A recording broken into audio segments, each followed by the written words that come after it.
오늘 우리에게 주신 하나님의 말씀은 신약성경 에베소서 4장 31절과 32절의 말씀입니다.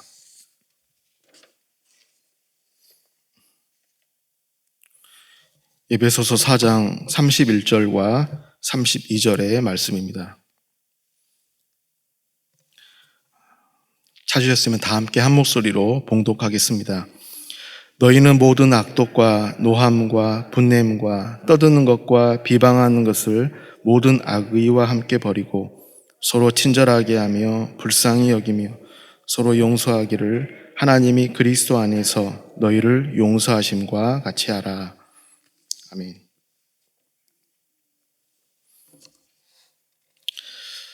어떤 목사님께서 등산을 갔다가 깊이 깨달은 사실이 있다고 합니다. 이 목사님께서 교회 집사님과 등산을 가셨는데요. 목사님은 모처럼 가는 등산이어서 소풍 가는 기분으로 배낭에 먹을 것을 잔뜩 넣어갔다고 합니다. 그래서 배낭에 귤도 넣고 바나나도 넣고 사과도 넣고 포도도 넣고 김밥도 넣고 물도 넣고 오징어도 넣고 이렇게 먹을 것을 잔뜩 넣어서 산에 올랐다고 합니다. 근데 배낭이 너무 무겁다 보니까 얼마 가지 못해서 산을 더 이상 오를 수가 없었다는 것이죠. 그래서 같이 가시던 집사님이 목사님의 배낭을 대신 들어주셨는데요. 목사님이 그 집사님의 배낭에는 뭐가 들어있을까 하고 잠깐 봤더니 집사님의 배낭이 너무 가벼워가지고 잠깐 봤는데 그 집사님의 배낭에는 물병하고 오이 몇 조각밖에 없었다는 것입니다. 그러면서 이 집사님이 목사님에게 그랬다고 합니다. 목사님, 산에 오르실 때는 최대한 버리셔야 합니다. 배낭이 무거우면 산을 오를 수가 없습니다. 그랬다고 합니다. 여러분, 우리의 신앙도 마찬가지입니다. 우리 안에 버려야 할 것들을 버리지 못하고 우리 안에 정리해야 될 것들을 우리가 정리하지 않으면 우리는 복음적인 삶을 살 수가 없습니다. 우리가 날마다 걸어가야 하는 신앙의 경주를 제대로 할 수가 없는 것이죠. 이런 맥락에서 오늘 바울도 31절에서 우리 안에 버려야 할 것들이 있다 이렇게 말씀하고 있습니다. 31절 말씀을 보시면 너희는 모든 악독과 노함과 분냄과 떠드는 것과 비방하는 것을 모든 악의와 함께 버리고 그랬습니다.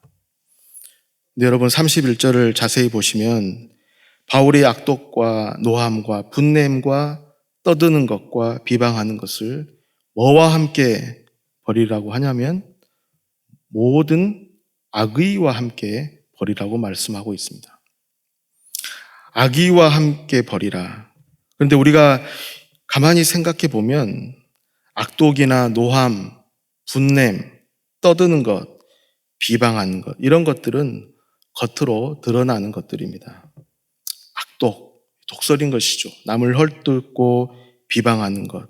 이런 악독, 화내고 분노하고 떠들고 비방하는 것들은 겉으로 드러나는 것들이 우리의 말로 드러나고 표정으로 드러나고 행동으로 드러나는 것이죠. 그런데 여러분 반면에 악의는 어떻습니까? 이 악의는 겉으로 드러나지 않는 것입니다. 우리 마음속에 내재되어 있는 우리 마음속에 숨겨져 있는 선하지 못한 의도 그런 감정을 말하고 있는 것이죠. 그런데 그 악의도 함께 버리라고 하는 것입니다. 왜냐하면 우리 속에 있는 그 악의가 같이 버려지지 않으면 겉으로 드러나는 악독이나 분냄이나 비방 이런 것들도 근본적으로 해결될 수 없다라고 하는 것입니다. 다시 말해 숨겨져 있는 악의가 같이 버려지지 않으면 악독이나 노함이나 분냄이나 비방하는 말들은 언제든지 다시 튀어나올 수 있다라고 하는 것입니다. 그래서 이웃과의 관계를 방해하고 공동체를 어렵게 하고 더 나아가서 우리가 하나님과의 관계를 바르게 할 수가 없는 것이죠. 어떤 회사에서 임원회의를 하는데 유독 임원 한 분이 회의 때마다 신경질을 내고 결정된 안건을 뒤집으려고 하는 그런 임원분이 있었다고 합니다. 이분을 개인적으로 만나면 굉장히 좋아요. 친절하고 신사적이고 젠틀하고, 그런데 꼭 회의만 하면 딴지를 걸고 여러 사람을 힘들게 했다고 하는 것이죠. 근데 나중에 알고 봤던 이분에게 당뇨가 있었다고 합니다. 이분은 자기에게 당뇨가 있는 줄 몰랐어요. 그런데 건강검진을 하고 나니까 당뇨가 있다는 사실을 알게 되었습니다. 그래서 그 당뇨를 치료하기 시작하면서부터 이분의 그런 신경질적인 태도도 사라지게 되었다는 것입니다.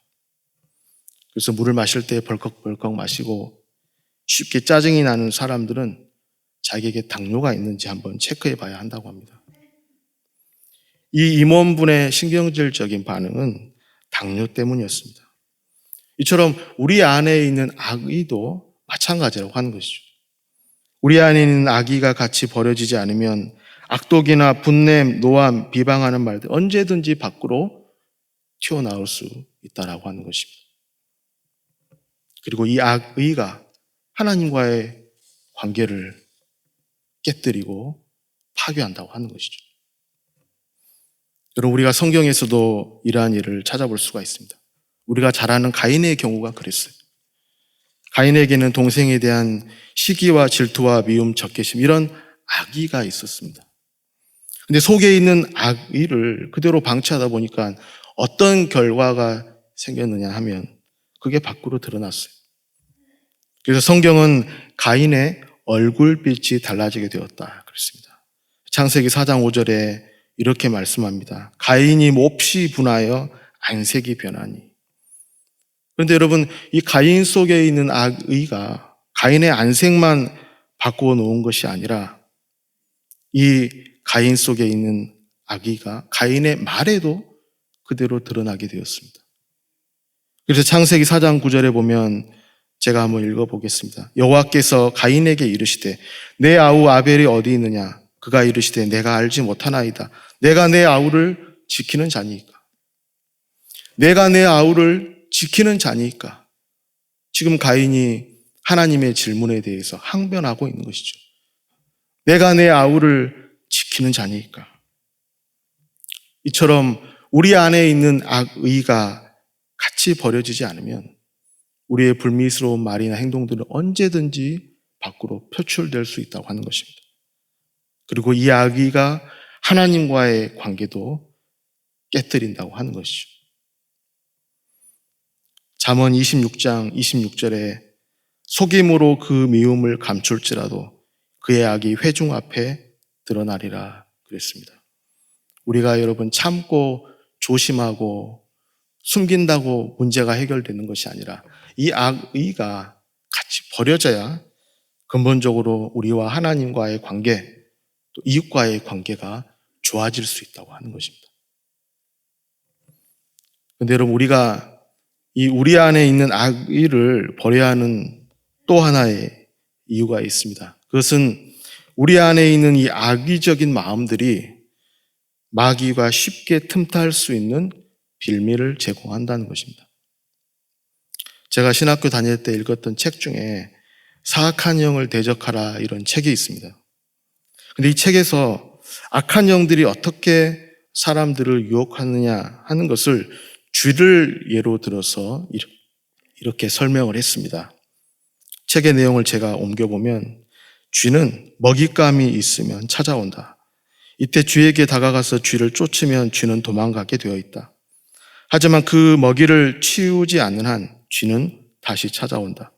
마귀의 속성 역시도 마찬가지다. 우리 안에 처리되어야 할 쓰레기들, 악의적인 감정들이 정리되지 않고 버려지지 않으면 마귀는 그 감정들을 먹이 삼아서 계속 공격하게 되어 있다 그랬습니다. 다시 말해 우리 안에 버려져야 할 악의적인 감정들을 계속 품고 있으면 우리는 계속해서 마귀에게 틈을 주는 것이고 마귀가 우리를 쉽게 유혹할 수 있는 그런 영적 상태에 놓이게 된다고 하는 것이죠. 그때 보면 너무나 당연한 것이죠. 마귀는 그렇지 않아도 우리를 유혹하려고 우는 사자처럼 순간순간 노리고 있는데 우리가 이런 악의적인 감정들을 정리하지 않는다면 그만큼 쉽게 우리는 마귀의 유혹을 받는다고 하는 것입니다.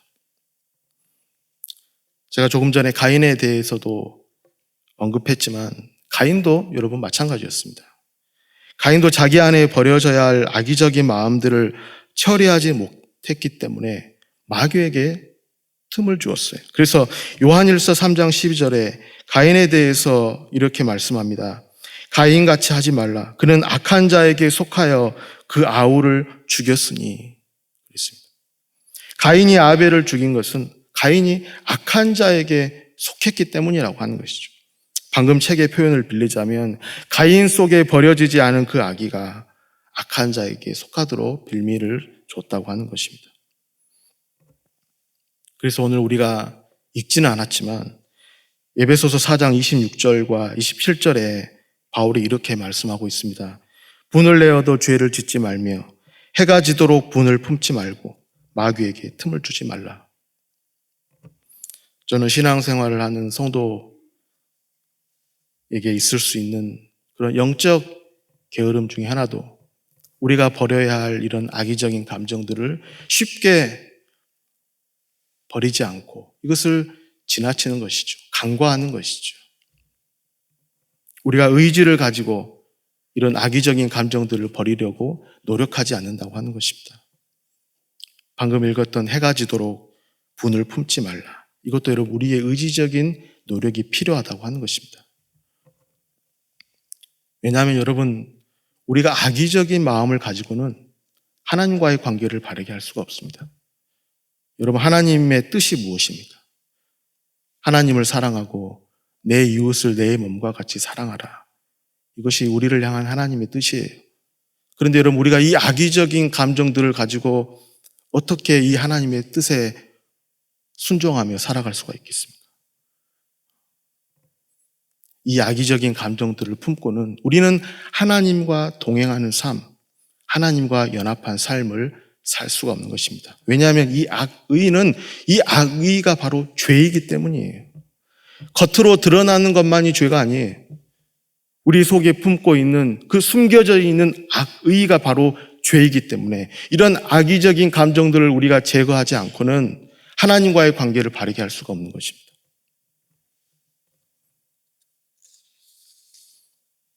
우리는 우리 안에 있는 이기적인 마음, 욕심, 음란, 시기와 질투, 적개심, 복수하고자 하는 마음, 이런 악의들을 버릴 때 겉으로 드러나는 말이나 행동들도 달라지는 것이고 우리와 하나님과의 관계도 바르게 할 수가 있는 것입니다.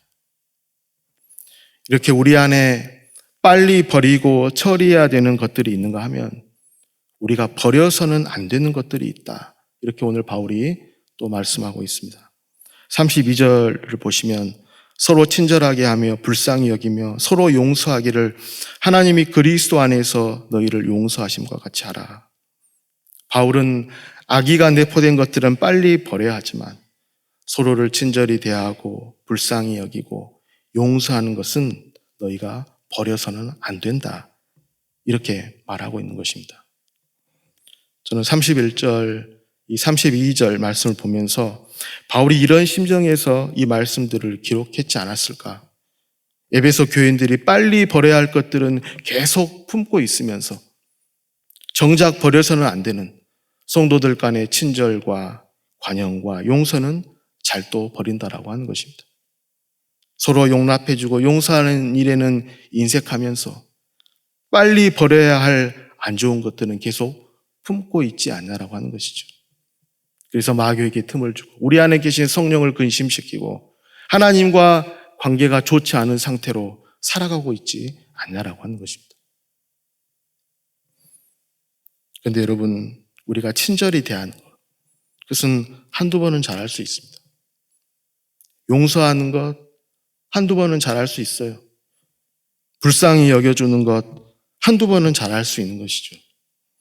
하지만 계속해서 끊임없이 그렇게 하는 것은 어려운 것입니다. 그래서 오늘 바울은 우리에게 이렇게 말씀합니다. 하나님이 그리스도 안에서 너희를 용서하심과 같이 하라. 하나님이 그리스도 안에서 너희를 용서하심과 같이 하라. 여러분 여기에는 몇 가지 깊은 의미가 있습니다. 하나님이 그리스도 안에서 너희를 용서하심과 같이 하라. 여러분, 이 말씀의 첫 번째 의미는 너희가 하나님께 용서받고 있는 자라는 것을 기억하라고 하는 것입니다. 너희도 항상 그리스도 안에서 용서받아야 할 죄인이라는 것을 기억하라고 하는 것이죠. 여러분, 우리는 어제도 하나님의 용서가 필요했던 사람이고, 오늘도 하나님의 용서가 필요한 사람이고, 내일도 모레도 우리는 주님 앞에 설 때까지 하나님의 용서가 필요한 사람인 것이죠. 그래서 오늘 바울은 너희 자신도 그리스도 안에서 하나님께 용서받고 있는 자라는 것을 잊지 말라고 하는 거예요. 조금 더 노골적으로 이야기하면 너희도 용서받아야 하는 처지에 용서하라고 하는 것입니다. 우리가 잘 아는 요한 웨슬리가 길을 가다가 한 사람을 유독 미워하는 지인 한 명을 만났다고 합니다. 그래서 웨슬리가 그 지인에게 말했습니다. 아직도 그 친구를 미워합니까? 그러자 그가 당연하지 그랬습니다. 그래서 웨슬리가 웬만하면 용서하고 지내는 게 어떻겠습니까? 그러자 다른 사람은 몰라도 그놈은 죽어도 용서 못해 그랬다는 것입니다.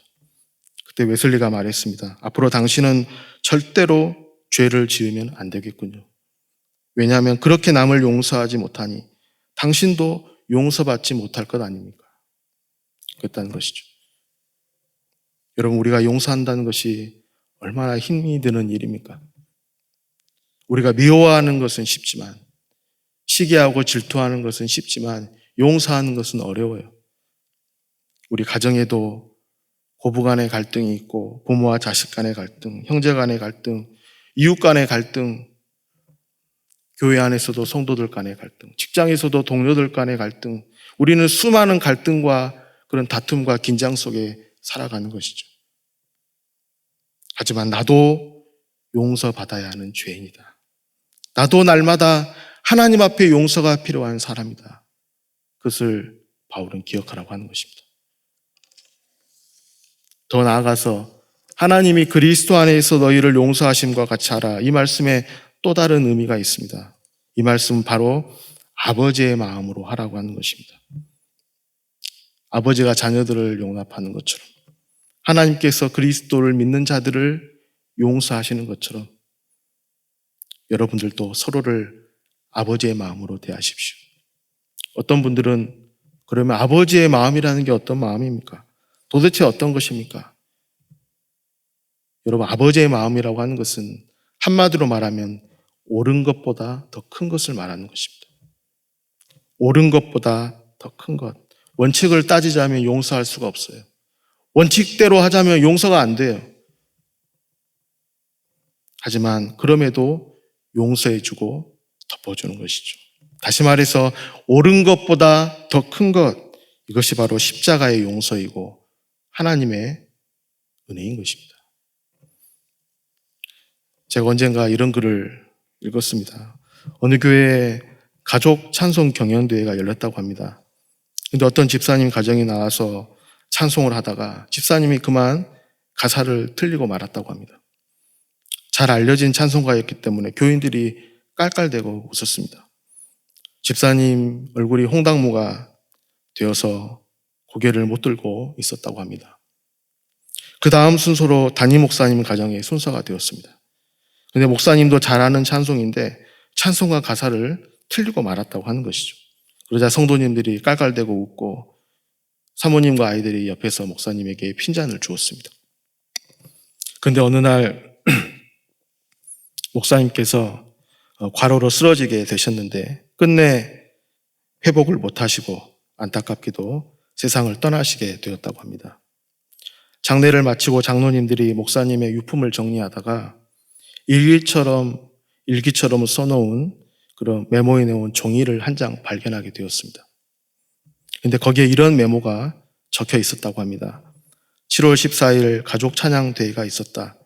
김 집사가 찬양을 부르다가 틀려서 교인들이 다 웃었는데 김 집사가 너무 무안해했다. 분위기가 이상해지는 것 같아 그 다음 차례로 우리 가족이 찬양을 부를 때 나도 일부러 틀려주었다. 다시 교인들은 깔깔대며 웃었다.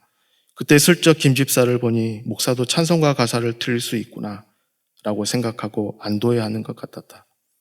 오늘도 작은 일로 한 영혼의 위로를 줄 수 있어 기쁜 하루였다. 돌아가신 목사님의 일기 내용이었다고 합니다. 저는 이 목사님의 마음이 바로 아버지의 마음이 아닐까 생각합니다. 안 틀릴 수도 있었지만 일부러 틀려주는 것이죠. 옳은 것보다 더 큰 것. 그래서 여러분, 바울이 이렇게 말했습니다. 그리스도 안에서 1만 스승이 있으되 아버지는 많지 아니하니. 우리가 미워하는 것은 여러분 쉬운 것이죠. 시기하고 질투하는 것은 쉬워요. 서로를 헐뜯고 비방하고 욕하는 것은 쉽다고 하는 것입니다. 하지만 용서하고 관용하는 것은 어려운 것입니다. 그래서 성경은 말씀하는 것입니다. 그리스도 안에서 하나님이 너희를 용서하심과 같이 하라. 용서받을 수 없는 죄인 중에 괴수지만 오직 십자가의 복음을 믿음으로 용서받았습니다. 여러분, 죄인 중에 괴수를 어떻게 용서합니까? 용서할 수가 없어요. 하지만 옳은 것보다 더 큰 것, 이것이 십자가의 복음이고 아버지의 마음인 것이죠. 70번씩 7번이라도 용서하라. 어떻게 그럴 수 있습니까? 옳은 것보다 더 큰 것이죠. 오늘 바울은 그리스도 안에서 하나님의 용서하심을 기억하라고 하는 것입니다. 마지막으로 그리스도 안에서 너희를 용서하심과 같이 하라. 이 말씀의 의미를 다시 한번 생각해 보면, 그럼 여러분, 하나님이 우리를 어떻게 용서하셨습니까? 그것은 하나님은 우리가 죄인 되었을 때 용서하셨다고 하는 것입니다.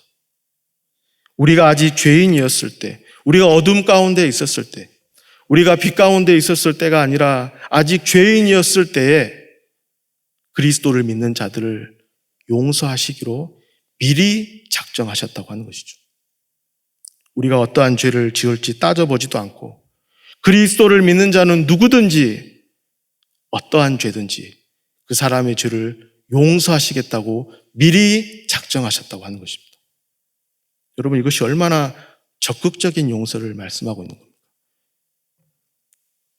그래서 오늘 본문 32절도 서로 용서하라 그랬습니다. 여러분, 서로 용서하라는 것은 기다리지 말라는 거예요. 누가 먼저 용서하고 누가 나중에 하고 그렇게 기다리는 것이 아니라 먼저 다가가라고 하는 것이죠. 그리스도 안에서 우리를 용서하시기로 먼저 작정하신 것처럼 너희의 용서도 그런 용서가 되라고 하는 것입니다. 우리에게 잘 알려진 네덜란드의 이 코리템 붐이라는 여사가 있습니다. 우리나라에도 주는 나의 피난처, 이런 제목으로 이분의 책이 출간된 적이 있습니다. 이분이 2차 세계대전 중에 유대인을 숨겨주다가 온 가족이 나치 수용소에 끌려가게 되었다고 합니다. 그리고 수용소에서 부모님과 가족들이 고문을 받다가 다 목숨을 잃고 자신만 구사일생으로 살아남게 되었다는 것이죠. 이분이 전쟁이 끝난 다음에 신학을 공부하고 이 복음 전도자가 되었는데요. 오늘날 독일에서 우리나라 집회에도 와주세요, 그런 초청이 있었다고 합니다. 사실 코르텐붐 여사는 독일에는 가고 싶지 않았습니다. 왜냐하면 자신의 가족들을 다 죽인 그런 전범 국가인 독일에는 가지 않겠다, 그렇게 마음을 먹고 있었지만 하나님께서 자신을 독일로 인도하셨다는 것입니다. 그래서 그날 코르텐붐 여사가 저녁 집회를 마치고 이제 사람들과 악수를 나누는데 자신과 악수를 나누고 있는 한 노신사의 얼굴을 보고 갑자기 온몸에 전율이 흐르는 것을 느끼게 되었습니다. 왜냐하면 그 노신사는 다름 아닌 바로 자기 부모님을 고문해서 죽게 하고 또 자신의 사촌 언니를 강간해서 자살하게 만든 장본인이었다고 하는 것입니다. 그리고 자신 역시도 성폭행을 하고 온갖 고통과 수모를 주던 그 사람이었다는 것이죠. 그때 고리텐붐 여사가 하나님께 그랬다고 합니다. 하나님, 저는 모든 세상 사람들을 다 용서해도 이 사람만은 용서할 수 없습니다. 저는 하늘에서 진노의 벼락이 내려서 이 사람을 때리기 전에는 용서할 수 없습니다. 그랬다는 것입니다. 그때 자신의 마음속에 주님의 음성이 들려왔다고 합니다. 나는 그 사람까지도 구원하기 위해서 조롱과 수치를 당하며 십자가를 졌단다. 너도 그 사람을 용서해 주어라. 그런 주님의 음성이 들려왔다는 것입니다. 여러분, 오늘 바울이 서로 용서하라, 그리스도 안에서 너희를 용서하심과 같이 용서하라. 여러분, 너무나 간단하지 않습니까? 우리가 왜 용서해야 되는지 바울은 장황하게 설명하고 있지 않아요. 우리가 어떤 경우에는 용서하고 우리가 어떤 경우에는 용서하지 않아도 되고 구체적으로 말하고 있지 않습니다.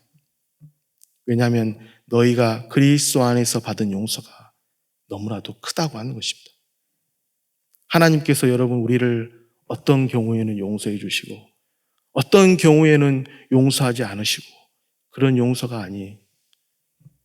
우리가 누구든지 우리의 죄가 어떠한 죄든지 그리스도를 믿고 회개하는 자들은 하나님께서 다 용서해 주시고 과거의 죄도 용서하셨고 오늘도 용서하시고 앞으로도 그렇게 용서하실 거라고 하는 것입니다. 이 받은 용서의 은혜가 너무나도 크기 때문에 성경은 왜 용서해야 되는지 장황하게 우리에게 이유를 구체적으로 설명하고 있지 않아요. 너무나도 당연한 것처럼 너무나도 자연스러운 것처럼 서로 용서하라. 그리스도 안에서 너희를 용서하신 것처럼 용서하라. 그게 끝이에요. 성도 여러분, 오늘 저와 여러분 모두가 우리 안에 있는 악인은 버리고 그리스도 안에서 나를 용서하신 그 하나님의 용서는 취하셔서 우리와 하나님과의 관계를 바르게 하고 이웃과의 관계를 바르게 할 수 있기를 바랍니다. 이것은 매일매일 순간순간 우리가 해야 되는 그리스도인의 의무인 것입니다. 우리가 이러한 삶을 살 때 비로소 하나님과의 관계를 바르게 할 수 있고 하나님과 동행하는 삶을 살 수가 있는 것입니다. 함께 기도하겠습니다. 하늘에 계신 우리 아버지여, 이름이 거룩히 여김을 받으시오며 나라에 임하옵시며 뜻이 하늘에서 이룬 것 같이 땅에서도 이루어지이다. 오늘날 우리에게 일용할 양식을 주옵시고 우리가 우리에게 죄 지은 자를 사하여 준 것 같이 우리 죄를 사하여 주옵시고 우리를 시험에 들게 하지 마옵시고 다만 악에서 구하옵소서. 대개 나라와 권세와 영광이 아버지께 영원히 있사옵나이다. 아멘.